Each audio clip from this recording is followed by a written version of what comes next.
Advocate advocate இதுக்கும் ரெண்டு meaning இருக்கு. ஃபர்ஸ்ட் ஒன் வந்து to support or publicly recommend something, அதாவது டு சப்போர்ட் ஏதோ ஒருத்தவங்க சப்போர்ட் பண்றது, ஆர் பப்ளிக்லி ரெக்கமெண்ட் சம்திங் ஒரு பொது வழியில ஏதோ ஒண்ணு நம்ம வந்து ரெக்கமெண்ட் பண்றது. தமிழ் மீனிங்ல நம்ம ஆதரிக்கிறது, அந்த பொருளுக்கு நம்ம ஒரு ஆதரவை தெரிவிப்போம்ல அந்த மாதிரி.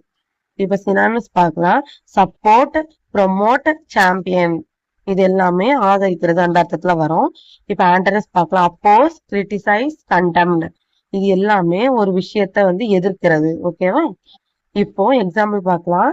Many experts advocate the use of renewable energy, அதாவது நிறைய எக்ஸ்பர்ட்ஸ் நிபுணர்கள் வந்து அட்வொகேட் த யூஸ் ஆதரிக்கிறாங்க use of renewable energy.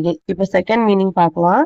A lawyer who speaks for someone in court, அதாவது அட்வொகேட்னா நம்ம சொல்லுவோம் வழக்கறிஞர், அது என்னோட மீனிங். சினானிம்ஸ் பார்க்கலாம்.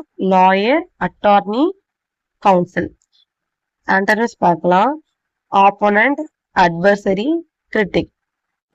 இப்ப எக்ஸாம்பிள் பார்க்கலாம். She work as an advocate in the high court, ஹைகோர்ட்ல அவள் வந்து ஒரு வழக்கறிஞரா இருக்கா அப்படின்னு அர்த்தம்.